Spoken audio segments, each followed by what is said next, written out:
The way God is speaking in this hour, he's giving you only what you can handle right now. See, because what God is doing is so big, you couldn't handle how big this thing is.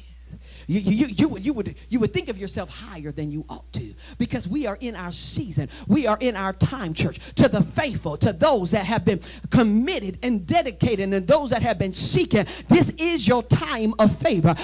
When you entered in 2014, you entered into a place of favor. God's face is shining upon us. When we entered into 2014, we entered into a new glory. We entered into a new dispensation. We are in one of the greatest hours of all of mankind. We will see the outpour of God's Spirit like we've never seen it before. We will see God manifest himself like we've never seen him before. But understand, in this manifestation will come a shaking. So if you're not led by God, you'll be shook. And if you ain't with God, come on, you will find yourself on the other side of favor. You need to hear God so you can keep your favor.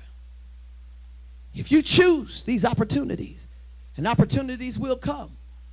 I haven't got to the scripture, the text where I'm going. And opportunities will come. But if you don't choose the right direction, God said this. He said, so many people get outside of my will.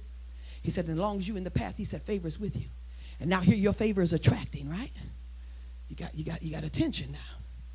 And what happens is when you make the wrong decision, and you go over to this way, all right, hey, it's my time. I'm telling you, God opened this door. Now, God didn't open the door, but because it felt good, and everybody's validating you, everybody's making you feel good. This is the place that you think you're supposed to be. You didn't hear God. You went with what felt good to you. So you can't go by feeling in this season. So you go by what's feeling good, right? And guess what happens? When you go in the wrong path, your favor begins to lift. The glory begins to lift. Come on.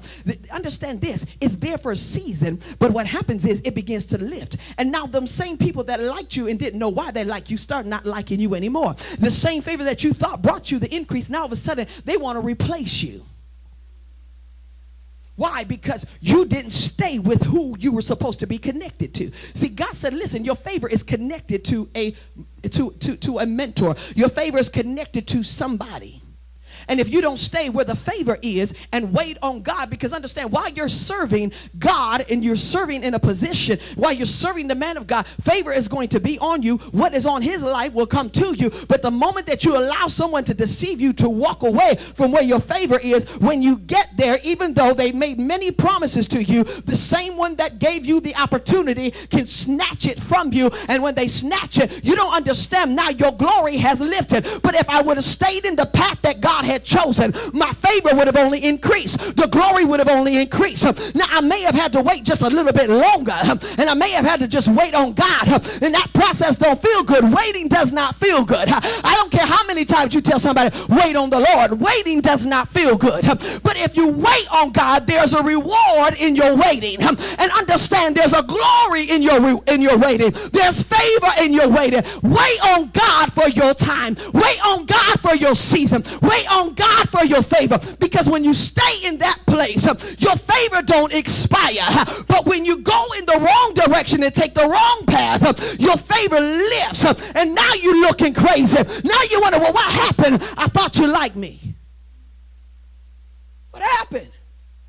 Man, God, what happened? God, understand this, is going to favor you as long as you in his will. But what the enemy is trying to do is deceive.